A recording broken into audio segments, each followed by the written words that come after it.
Welcome to In This Body, a podcast where we dive deep into the potent power of embodiment. I'm your host, Ailey Jolie, a psychotherapist deeply passionate about living life fully from the wisdom within your very own body.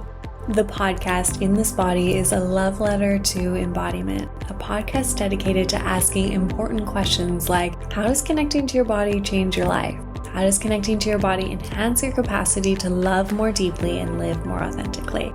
And how can collective embodiment alter the course of our shared world? Join me for consciously curated conversations with leading experts. Each episode is intended to support you in reconnecting to your very own body. This podcast will be available for free wherever you get your podcasts, making it easy for you to stay connected to In This Body, the podcast with me, Ailey Jolie. Welcome back to In This Body with me, Ailey Jolie. This is a podcast that focuses exclusively on embodiment and what it means to actually live in your body. It's about intimacy, desire, authenticity, and what your body knows that your mind maybe keeps forgetting. We're right at the start of a new year here together. And if you're anything like me, you've already been bombarded. The emails from me probably started a month ago, but before that, I even noticed it on my social media feed, the subtle messages to lose weight or become more optimized, to finally be the person you put off becoming. New year, new you. Set your intentions, choose your word.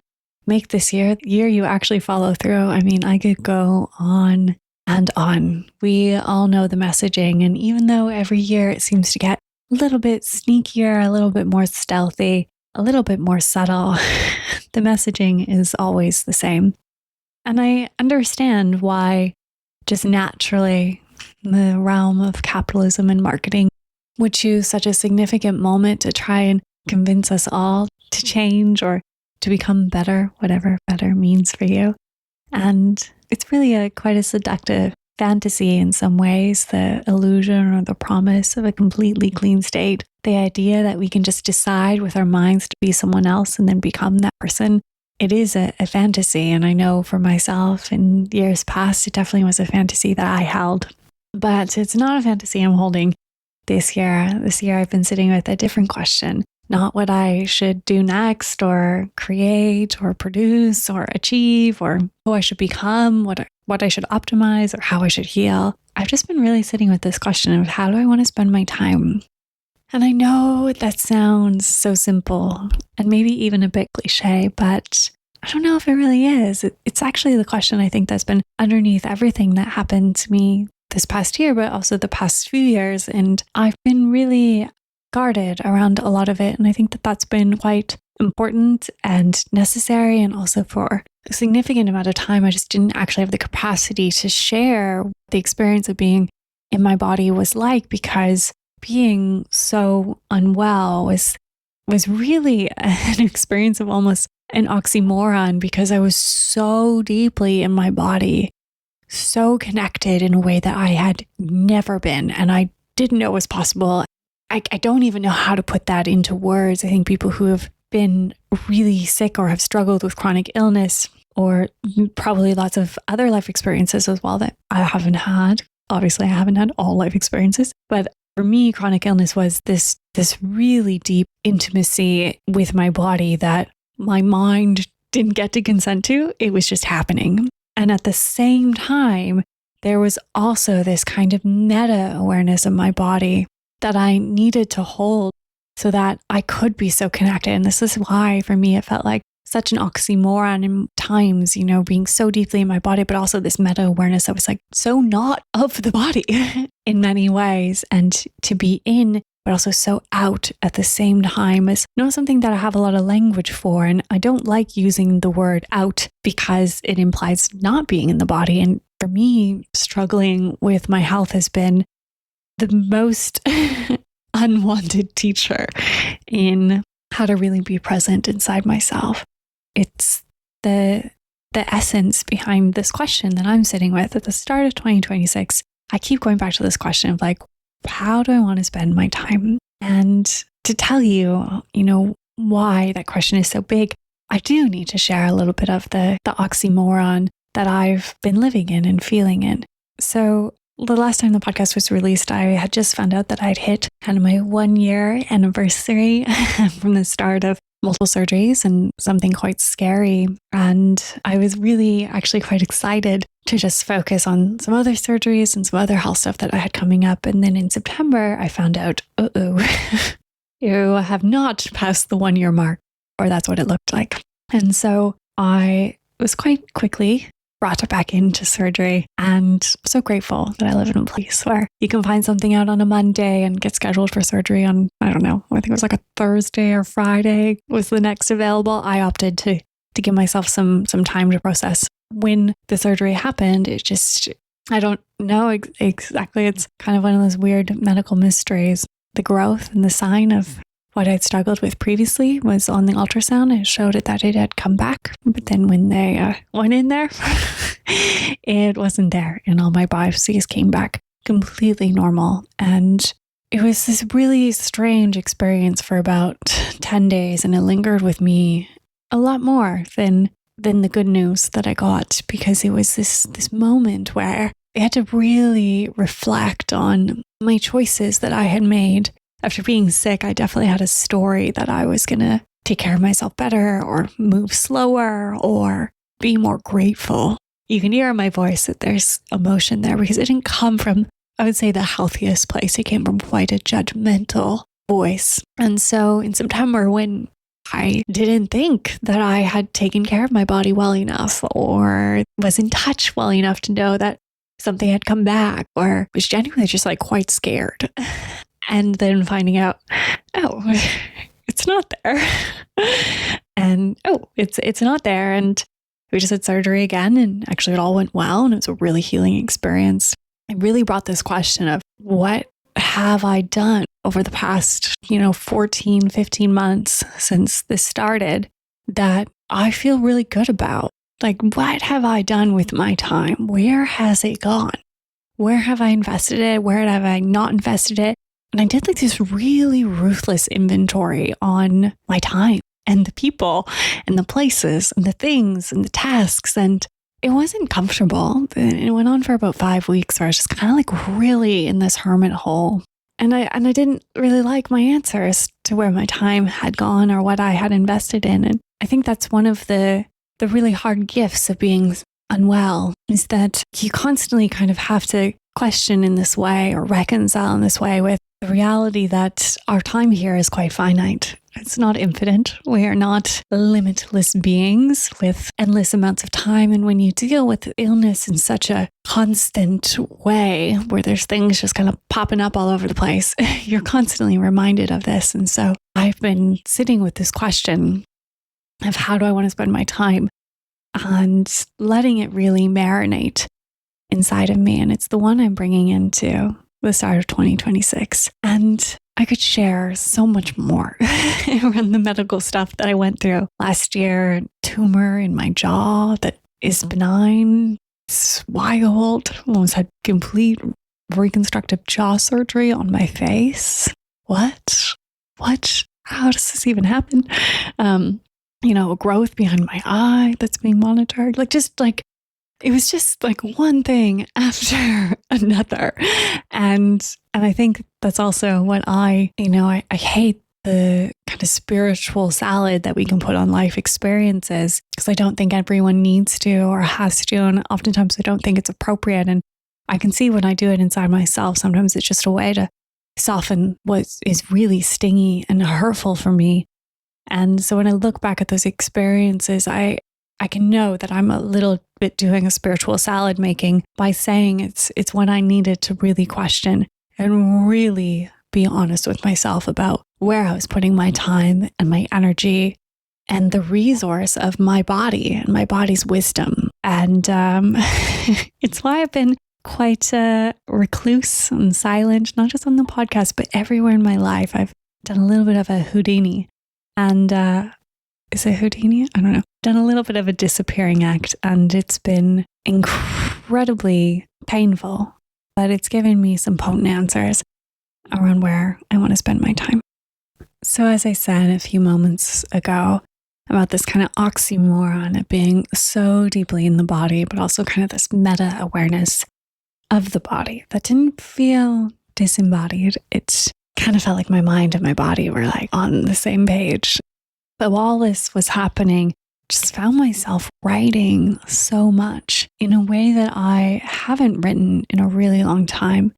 And I think this is also because I just had this space to do it. I did this kind of disappearing act from so much in my life. And in that disappearing act, I just had this abundance of creativity, but also honesty and kind of like this purging energy through myself of like, I want to just get rid of all these stories inside myself. Like for me, I just want to write and write and write and just let this stuff go and move through me and come out in something different. So this year, while I was navigating all this, I had a few posts that went viral, and some of you maybe found me through them.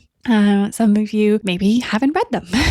Some of you maybe have found me through my writing, and some of you maybe have been following me along for a long time, but are familiar with my writing. But regardless, there were quite a few posts that had millions of views. And whenever this happens, at least for me, I write and I just kind of let it go. They had millions of views, and I won't say that growth metrics don't matter to me and be dismissive. They absolutely do. I want more people to read not only my work, but other work on embodiment and healing and intersectional feminism and trauma and all of these topics. So of course, I was curious about why had this writing done really well? I had stripped myself from so many social relationships and just gone super insular and kind of, again, disappearing act. So I was like, maybe that's why, I'm really kind of in this writing thing. But then kept happening more and more and more. I really started to ask, what is resonating? What is different about my writing now? And why do they land the way that they do? And I've been thinking about this a lot, and I don't think it was the words exactly. I think it was really where the words were coming from and where they have been coming from lately for me. And the truth that I've come to is when you are in a deep relationship with your body and there's something actually happening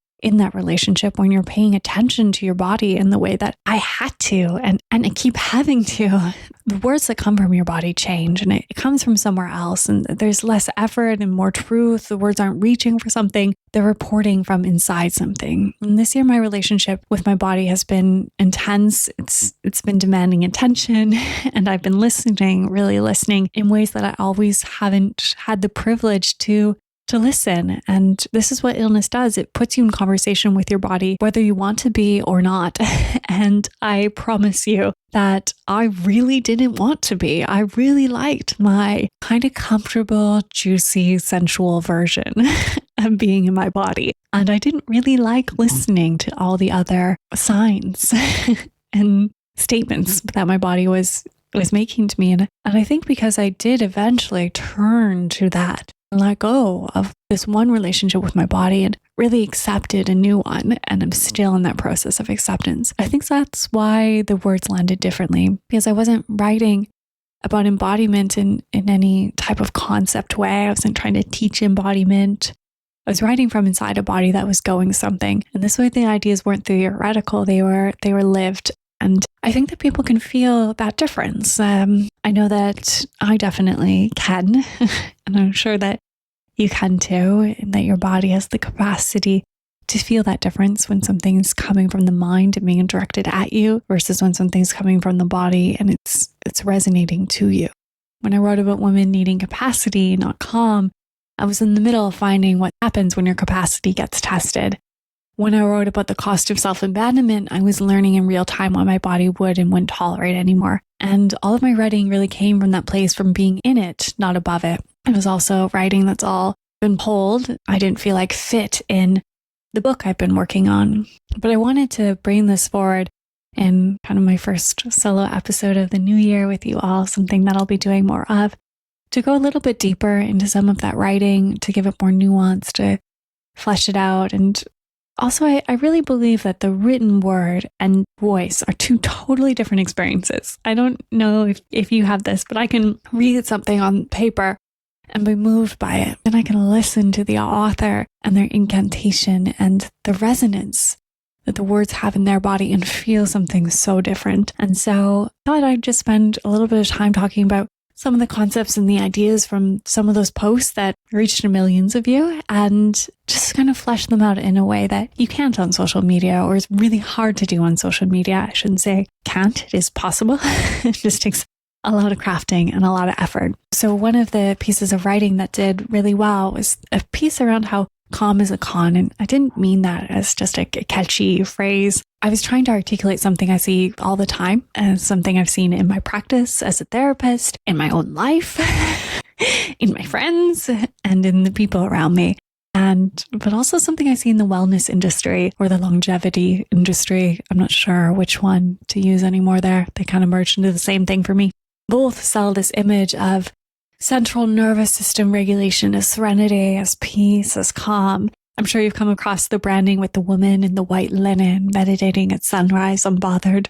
And the message that's really there is if you do yoga or Pilates now, drink enough green juice, regulate your nervous system correctly, journal your intentions, you'll arrive at this like calm place. And calm is like really presented as the goal. Calm means you've healed, and calm means I'm disassociated usually, or like suppressing something.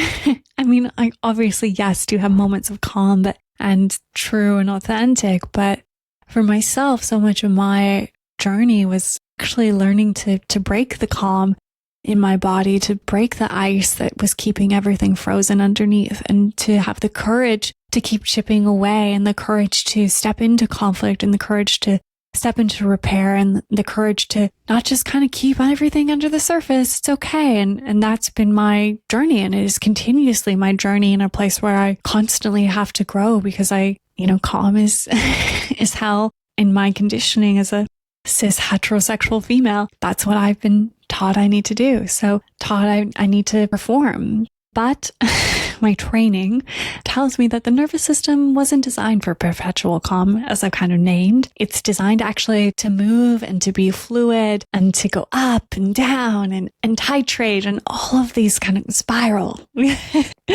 And it's designed to move and titrate and be fluid and to mobilize and to fight and to flee, to rest, to connect.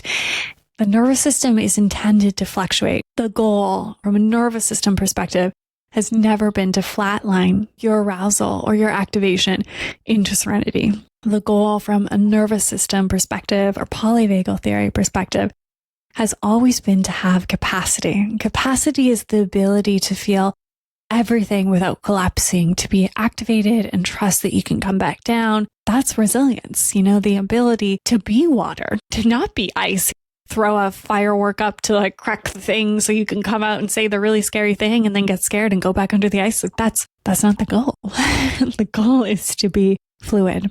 The reality is that this narrative, the theory, the hypothesis that I've come to is that so much of this narrative of calm being the goal, when psychological theory, nervous system work, polyvagal theory shows us that capacity is actually what we're looking for. But my loose theory, and so take it as you want, leave it if it doesn't resonate. If calm, serenity, or peace are presented as optimal nervous system state or place of healing, then we're more manageable, because we won't break the ice and say the hard thing. We won't move like water away from situations that are hard from us. We won't titrate. We'll stay calm and manageable, because calm women don't make demands. So I'm sure we've all heard or been told at some time in our life to calm down. And it's very commonly said to those who identify as female that they need to calm down, or don't be so reactive, or you don't want to be seen as crazy. That's why for me, the whole motive of being calm, being presented as the goal, is just the wellness version of saying to women, you're being hysterical and this is a way not to be.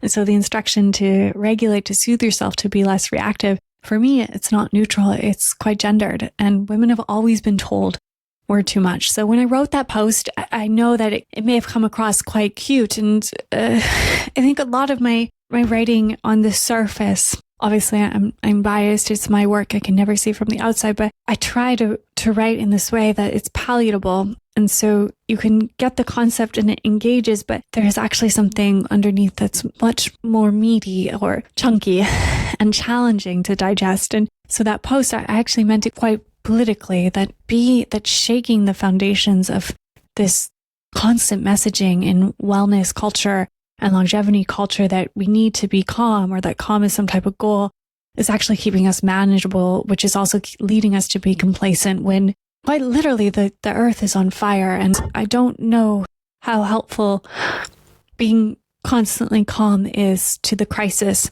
in our environment and our world around us. Having capacity, I think, is probably much more helpful for not only our individual lives, but our collective lives. And if we have capacity, we can also hold how we're all interconnected. So I want to share a little bit more about that piece of writing, because it's really been something that took me a really long time to alchemize and make sense of and digest, that all this messaging to be calm had worked on me. It really did work on me. And that it had actually stopped me from growing my capacity as a human being to be with hard things, not only in my personal life, but my professional life, not only in my individual experience, but in the collective experience as well. Another piece of writing that did really well also had a little bit of a political twinge to it as well. And this one was about how your body isn't tired. It's tired of pretending. And I think that landed because women know that exhaustion, the kind that doesn't respond to rest, or you sleep 9 hours and you wake up depleted. I know that type of exhaustion. Or the one where you take a vacation and you come back just as tired. This happens because it's not a physical fatigue, it's existential. And it's really the cost, in my perspective, of abandoning yourself to get through your day or your life. And I always say to my clients in like subtle, soft ways, never this directly that I'm aware of. I say something along the lines to get them to start thinking about what it takes them to perform, what it costs them to maybe say yes when they mean no. What type of exhaustion happens when they smile when they're breaking. And this is a way of starting to bring awareness to the enormous amount of energy that it takes to pretend. And the body pays the bill. Like, I could not believe something to be more true than that statement. And I see it all the time. People coming in and thinking they need better sleep or hygiene or supplements or maybe an antidepressant. I have no problems with those. Those are great things to try. And sometimes they really help. And that's all someone needs. But often what these people need that are right in front of me, and what I know I needed deeply, is permission to stop pretending, to feel what they feel, to want what they want, to need what they need, no questions asked, and to just stop performing a life that they maybe even never chose, a life that they thought that they had to have to be good, to do it right, to be successful, to be happy. And so often we don't even question these things. And so this could be another question for 2026. Like, what do I actually want? Just a heads up, that's a hard one. And I wrote about this concept a lot while I was writing the book, because again, if I go back to this kind of like oxymoron in the body, mind-body connection thing where it was like dual awareness almost, I really had to stop performing. And you can hear it in my voice even now. It was so uncomfortably challenging for me to just step back and say, yeah, no emails are going to get answered. I'm sorry, but like, I'm not answering an email. It's not happening. I can't perform that I'm okay. Like, I cannot do it. I will not do it. And there's going to be consequences for that. But I need to stop here.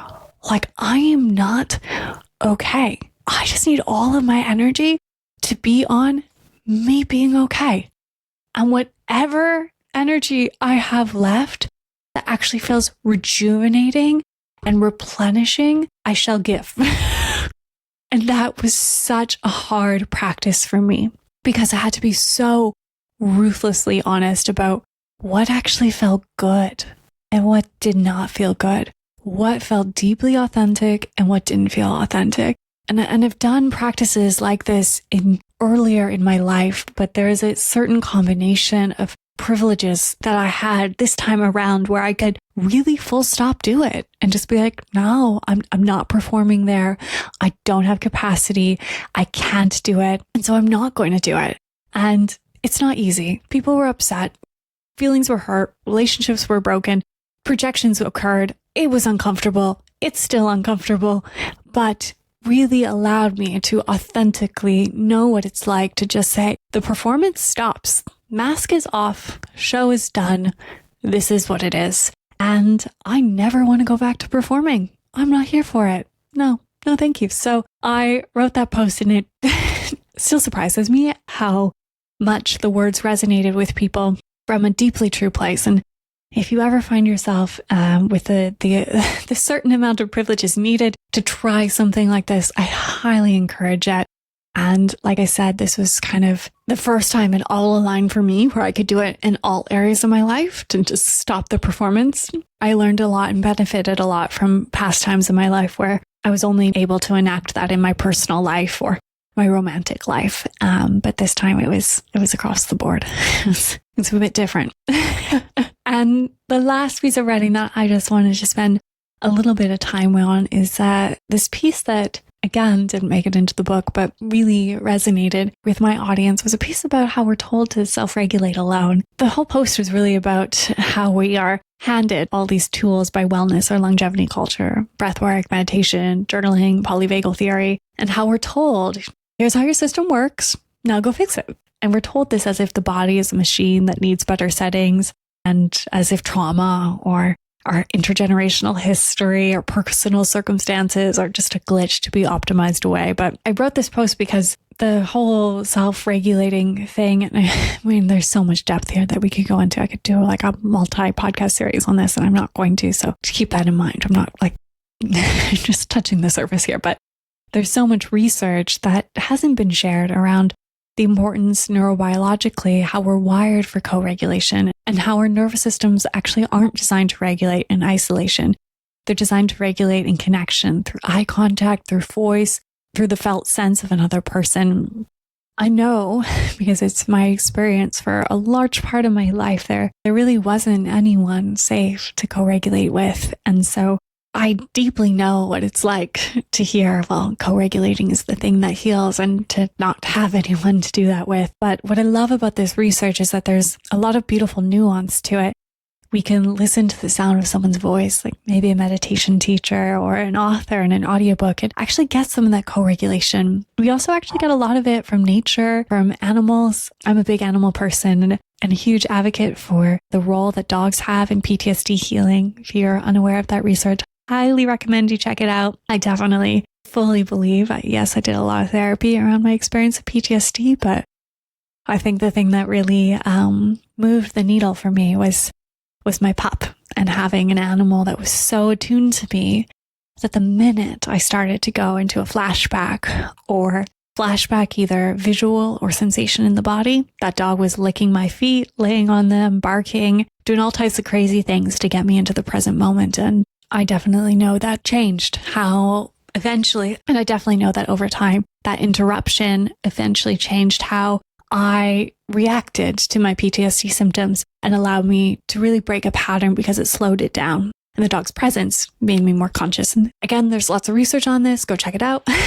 But I say this because we can often get a little bit caught in like, well, I don't have someone to co-regulate with. And to that I say, it doesn't have to be someone. It doesn't have to be. It can be an animal, nature, a voice.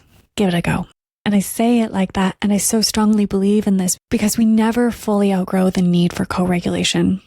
Co-regulation is not childish, it's not codependent, it's not needy, it's biological.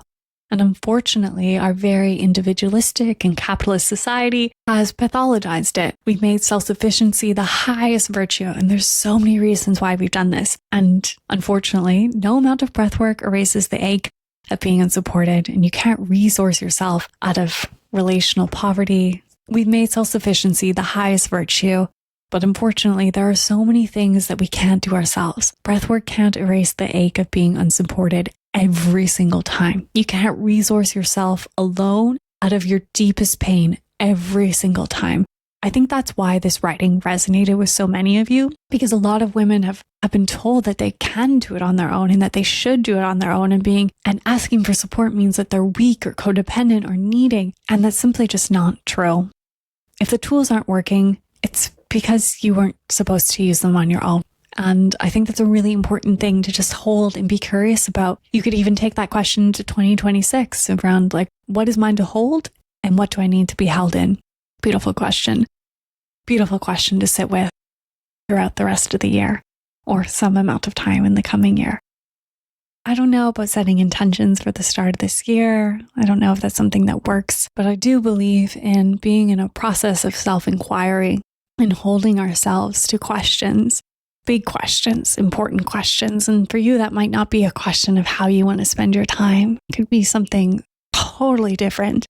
But being in that process continuously of self-inquiry and looking at our values and questioning them and being okay for them to change and to shake them and be like, actually, not a value. I'm going to let that one go is so incredibly important and so potent, specifically at the start of this new year. When we look back over 2025, can it be a question that we hold for ourselves as a point of inquiry that maybe leads us through the next 30 days or the next year or 5 years or whatever that is for us? But I will invite you to find a question that's maybe been stirring inside of you that brings some of that stinginess that you can find in your experiences of 2025 and to hold it close. This question of really what's mine to hold and what do I need help being held in came forward for me. And this diagnosis coincided with a dear friend of mine passing away. And those two things intercepted at this specific moment where I made the choice to release or to surrender, to release my role as the therapist to many of the clients that I had been working with. And it wasn't an easy choice at all. It was really challenging for me and heartbreaking and sad and confusing because I wanted to still be there. I loved these clients. I love the work that we were doing and their progress and commitment, and not being able to see something through for me is a really sore, tender wound. I like beginnings and I like ends, and I like them to be clean and caring and held with an integrity and a sacredness. And so it wasn't in my plan to have to kind of just pivot my whole professional life, because my personal life and what my body needed was so much care, and my heart needed so much care as I also grieved. When this happened, when I had to make this choice and I was told you'll need 8 weeks off work and, this amount of time before you'll be able to speak and and we think, 1 hour work a week, and we think, 1 or 3 clients a week for the first X amount of months, made me view very ruthless around what is my capacity, who can I, take care of, who can I hold, what is my capacity? I say that not in a meaning of like which of my clients do I have capacity to hold. That's not what I'm referring to or alluding to at all. More of like, what is my capacity to give? And this led me to really honor this pull that I had been feeling towards something different for a while. And it was a pull toward the collective, toward reaching more people, even if it's not as deep in the same way. There's something about this moment that we're navigating right now, but what's happening in the world collectively that makes me want to cast a wider net, even if that means that I can't have the same depth that I've once had with my clients. And I don't think if those two events hadn't coincided at the same time, this was a friend to me that really embodied community and generosity and care. If that loss and that grief hadn't happened right at a moment where I found myself in this vast reckoning of like, what does it mean for me to have all this time away from using my voice and my face, and what does it mean for my future, and all these questions, for me to have really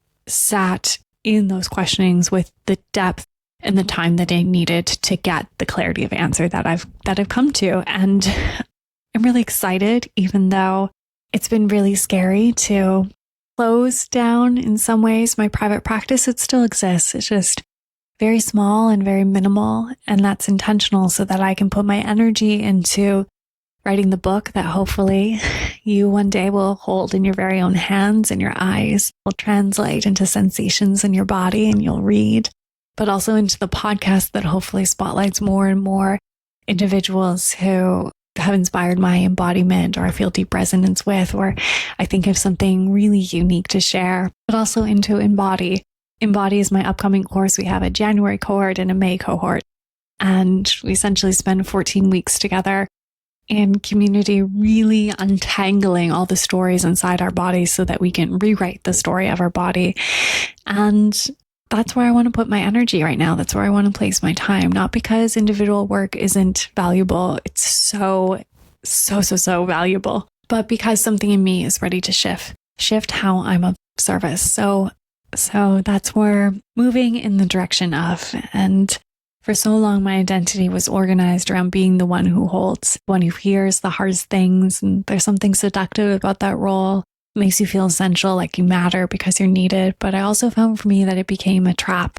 Because when your worth is tied to being needed, you can't stop, you can't rest, you can't let anyone hold you because you're too busy being the holder. And that's one of the strange gifts of being sick, is that I couldn't be the holder anymore. Or maybe I could have continued to be, but I saw the consequence of that on my own body. But also I saw the consequence on my own body, but also had the capacity to be honest that there were people out there that could hold better than me, because I was holding so much for myself already. And I really broke through, I guess what you could say, the Fawn response, which is something I write about in many of my posts. And the Fawn response is all about being so attuned to others' needs that you lose access to your own. And I think last year was, for me, really a deep process of becoming attuned to my own needs first, which all ties into that question, being attuned to my own needs first. What I really didn't expect is that when I really attuned to my needs, when I stopped real capacity for the people I love, for my life, what I didn't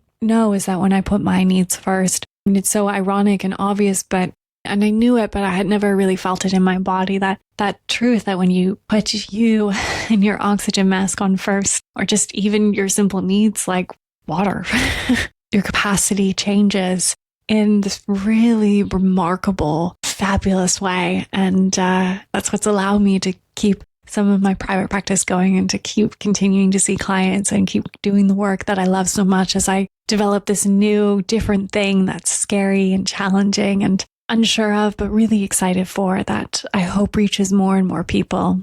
So that reaches more and more people. I hope that you enjoyed this episode. I hope that there were nuggets and pieces that stood out to you, that can maybe bring you a deeper sense of connection to your body, or curiosity or compassion as we start our new year. And I hope that this podcast gives you permission to not set any goals or intentions or try to make a whole new you in 2026. I mean, if you do, that's amazing for you. I love that for you. There's no judgment here, but I hope that this episode leaves you with more questions than you came here with, because I deeply believe that the road back home to ourselves, to our authenticity, to our body, to whatever we want to call it, comes by practicing compassionate curiosity again and again and again.